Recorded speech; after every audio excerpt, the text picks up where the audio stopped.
নমস্কার বন্ধুরা, দেখুন আজকে আমি সরল বা সিম্পলিফিকেশন এই চ্যাপ্টারের দুটি স্পেশাল অঙ্ক নিয়ে আসলাম। এই অঙ্কগুলো বন্ধুরা সিঁড়ি ভাঙা অঙ্ক বা অনেকে একে হাঁটু ভাঙা অঙ্ক বলেও চিনে।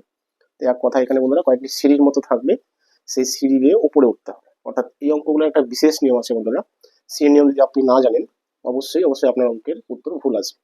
ঠিক আছে, তো নিয়মটা কি বন্ধুরা?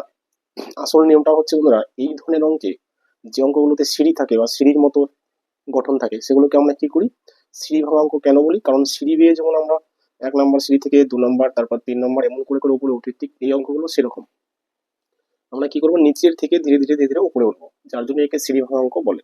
ঠিক আছে, তো যাই হোক সে কথাটা আমি আর সময় বাড়াচ্ছি না, তো আসল কথায় চলে আসি। তো কিভাবে এই অঙ্ক করবো দেখুন, যেহেতু নিচের থেকে উপরের দিকে করবো, তো আমরা অঙ্কের এই মানে যত শর্টকাটে করতে পারি, মানে সিম্পল এবং শর্টকাট, সেই নিয়মটা কি বন্ধুরা? দেখুন প্রথমে যেমন নিচে কত আছে, 7/9 আছে।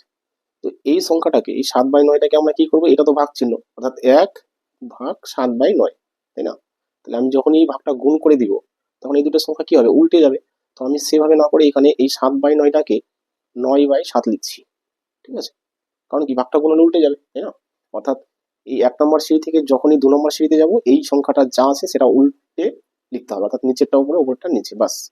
এবার কি করবো, একই রকম। এবার যেহেতু এখানে বিয়োগ চিহ্ন আছে, তাহলে বিয়োগ করুন, কিভাবে বিয়োগ করবো, 7×2 = 14, সেখান থেকে বিয়োগ করবো কত বন্ধুরা, 9। এই 1 আর এখন নেই, আবার বলছি 7×2 = 14, 14 থেকে 9 বিয়োগ করবো। তাহলে 14 থেকে যখন 9 বিয়োগ করবো কত থাকবে, 5 থাকবে, তাই না? নিচে কত থাকবে, 7 হলো, বাস। তাহলে এখানে থাকলো 5/7, এই লাইনটা তো মনে রাখবে। তাহলে এটা যখন পরের সিঁড়িতে যাবে কি হবে, উল্টে যাবে। 5/7টা কি হবে, 7/5। ঠিক আছে, 7/5 হয়ে যাবে, হলো, বাস। এটা হচ্ছে এই সিঁড়িতে, মনে রাখবে। 7/5 থাকলো, তাহলে এখানে কি চিহ্ন আছে, যোগ চিহ্ন। তাহলে 5, 3 5 15, 15 আর 7 কত, 22। অর্থাৎ এখানে থাকলো 22/কত, 5। আবার বলছি 3 5 15 আর সাথে 22, তাহলে উপরে 22 হয়ে গেল, তাই না? উপরে 22 হয়ে গেল আর নিচে কত আছে, 5। আশা করি বুঝলেন এটুকু। এবার কি, এটা যখন পরের সিঁড়িতে যাবে, অর্থাৎ এখানে চলে আসবে, তখন কি হবে, 22/7টাকে 5/22 লিখবো এখন, অর্থাৎ 5 উপরে যাবে, 22 নিচে থাকবে। ঠিক আছে, এটা এই সিঁড়িতে দেখুন, কোশ্চেনের ভিতরে আমরা এইভাবে অঙ্ক করবো। ঠিক আছে, আচ্ছা, তাহলে কি পেলাম লাস্টে, 5/22। যেহেতু এখানে আরো কিছু সংখ্যা আছে, যার জন্য এটাকে আমি লিখছি একবার, 5/22 লিখলাম, প্লাস দিয়ে কত আছে, 17/22। এটাও না লিখলেই চলতো, কিন্তু আমি কেন লিখলাম, একটু যাতে আপনি ভালো বোঝেন। দেখুন এবার কি, নিচে যখন একই সংখ্যা থাকে, তাহলে উপরে আমরা কি, যা চিহ্ন আছে সেই চিহ্নের সাথে ডাইরেক্ট কাজ করতে পারি, লসাগু গসাগু কোনো ব্যাপার নেই। তাহলে এখানে যোগ চিহ্ন আছে, তাহলে এখানে এই দুটো যোগ করে দিচ্ছি, 5 আর 17 কত, 5 আর 17 22, অর্থাৎ উপরে 22 নিচেও 22। তাহলে কাটাকাটি করলে কি হবে, 1 হবে। তাহলে সেই একটাই হচ্ছে উত্তর। এই 1 নম্বর উত্তর, 1 নম্বর অঙ্কের উত্তর হচ্ছে বন্ধুরা 1, যেটা অপশন নাম্বার এ তে আছে। ঠিক আছে, তো আশা করি বন্ধুরা অঙ্কটা বুঝলেন। তাহলে বন্ধুরা দেখুন নেক্সট অঙ্ক, অর্থাৎ 2 নম্বর। তো এই অঙ্কটাও বন্ধুরা সিঁড়ি ভাঙা অঙ্ক, একই রকম প্রশ্ন দিয়েছে।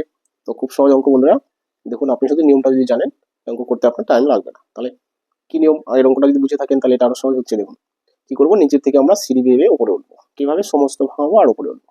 আচ্ছা, কি কি নিয়মে করবো দেখুন, 3×9, অর্থাৎ কোনো গুণ করতে হচ্ছে, 3×9 একে 10। তাহলে এখানে পেলাম কত আমি, 10, নিচে ছিল কত, 3। বাস, এই যে সংখ্যাটা আমি পেলাম, এটা আমরা কি এই সিঁড়ির উপরে উঠবে, যখন উপরে উঠবে এটা কি হবে, উল্টে যাবে। অর্থাৎ 10 আর 3, এটা কি হবে, 3 উপরে যাবে, 10 নিচে আসবে। ঠিক আছে, উল্টে গেল। ঠিক আছে, সিঁড়ি এক ধাপ উপরে উঠলেই উল্টে যাবে।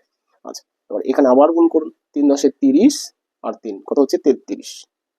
কত পেলাম, 33 বাই নিচে 10 ছিল, হলো। এবার এই 33/10টাকে আমরা কি করবো, পরের সিঁড়িতে নিয়ে যাবো, অর্থাৎ এই সিঁড়ির উপরে উঠবে। তখন কি হবে, আবার উল্টে যাবে, 10 যাবে উপরে আর নিচে আসবে কত, 33। ঠিক একইভাবে বন্ধুরা এখানেও আমরা সমস্ত করবো। 33কে 3 দিয়ে গুণ করলে কত হবে, 99, তার সাথে 10 যোগ করতে হবে, তাই না? 3 33 99 আর 10 যোগ করলে কত, 109। তাহলে এখানে পেলাম কত, 109, নিচে আছে বন্ধুরা 33। ঠিক আছে, এটা পেলাম। তাহলে দেখুন বন্ধুরা, এখন এই সিঁড়ির উপরে নাও ওঠানো যাবে না আগেই, তার আগে আমরা এইটুকু অঙ্ক করে নিব। তাহলে এখানে কত পেলাম, 109/33 মনে রাখবেন। ঠিক আছে, আচ্ছা, সেটা আমি কি করছি, এক্সট্রা করে লিখে নিয়েছিল, এটা তো ভাগ চিহ্ন, তাহলে আমি ভাগ চিহ্ন দিলাম, অরিজিনালি দিলাম, যাতে আপনি বুঝতে সুবিধা হয়। দেখুন 109/33, এটা আমরা ফলাফল পেলাম এই সিঁড়ির নিচের। আর উপরে এটুকু ছিল, তাই না? এটুকু আমি এখানে লিখে নিচ্ছি, 3 2 6 কে 7 আর নিচে কত, 3। আচ্ছা, মাইনাস 11 কে 11, 12 13, 13 বাই কত, 11। ঠিক আছে, এটুকু লিখে নিলাম। হলো বাস। এই দুটোকে যদি লসাগু করি কত হবে? 33 হবে লসাগু। নিচে লিখলাম 3 দিয়ে ভাগ করলে 11, 3 11 33। তাহলে সেই 11কে 7 দিয়ে গুণ করলে কত হবে? 77 হবে। বিয়োগ 11 দিয়ে ভাগ করলে 3, 3 13 39, মানে 39 হলো। ভাগ দিয়ে কত আসে? এগুলো বারবার না লিখলেও চলতো, আপনি লিখতে যাবেন না, আপনি শুধু অঙ্কটা বোঝার জন্য আমি লিখছি, ঠিক আছে।